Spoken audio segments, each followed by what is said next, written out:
അസ്കാലൈറ്റ് സ്ഥാപിക്കാൻ ഉദ്ഘാടനം വേണമെന്ന ഒരു മന്ത്രിയുടെ നിർദ്ദേശം ജില്ലാ ഭരണകൂടത്തെ വെട്ടിലാഴ്ത്തിയിരിക്കുകയാണ്. കഴിഞ്ഞ മകരവിളക്ക് നാളിൽ ഉണ്ടായ പുല്ലുമേട് ദുരന്തത്തിൽ മരണസംഖ്യ വർദ്ധിക്കാൻ കാരണം ഈ മേഖലയിലെ വെളിച്ചക്കുറവാണെന്ന ദുരന്തത്തെക്കുറിച്ച് അന്വേഷിച്ച ജസ്റ്റിസ് ഹരിഹരൻ കമ്മീഷൻ ഇടക്കാല റിപ്പോർട്ടിൽ ചൂണ്ടിക്കാട്ടിയിരുന്നു. തുടർന്ന് പത്തനംതിട്ട ജില്ലാ കളക്ടർ പി വേണുഗോപാൽ സംസ്ഥാന സർക്കാരുമായി ബന്ധപ്പെട്ടാണ് 50 അസ്കാലൈറ്റുകൾ വാങ്ങാൻ നടപടി സ്വീകരിച്ചത്. പത്തനംതിട്ട ജില്ലയ്ക്ക് 20ഉം കോട്ടയം ഇടുക്കി ജില്ലകൾക്ക് 15 വീതവും ലൈറ്റുകൾ കൈമാറാനാണ് തീരുമാനം.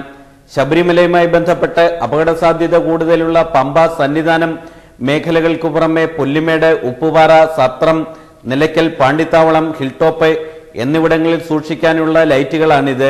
ഫയർഫോഴ്സിനും പോലീസിനുമായി കൈമാറാനുള്ള ലൈറ്റുകളാണ് ഉദ്ഘാടകനെ കാത്ത് പത്തനംതിട്ട കളക്ടറേറ്റിൽ തന്നെ സൂക്ഷിക്കുന്നത്. ശബരിമലയിലേക്കുള്ള പ്രധാന പാതകളെല്ലാം വനത്തിനുള്ളിലൂടെയാണ് കടന്നുപോകുന്നത്. ഈ മേഖലകളിൽ വൈദ്യുതി എത്താത്തത് അപകടമുണ്ടായാൽ രക്ഷാപ്രവർത്തനത്തെ ദോഷകരമായി ബാധിക്കുന്നതുമാണ്.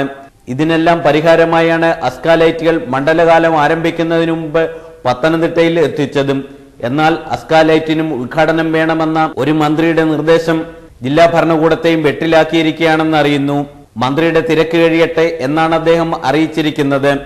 എന്നാൽ ഉദ്ഘാടനത്തിനു മുമ്പ് എവിടെയെങ്കിലും അപകടമുണ്ടായാൽ രക്ഷാപ്രവർത്തനത്തിന് ഉപകരിക്കേണ്ട ലൈറ്റുകൾ എത്തിക്കാതിരുന്നതിന്റെ ഉത്തരവാദിത്തം ആരേറ്റെടുക്കുമെന്ന ആശങ്കയിലാണ് ജില്ലാ ഭരണകൂടമെന്നറിയുന്നു.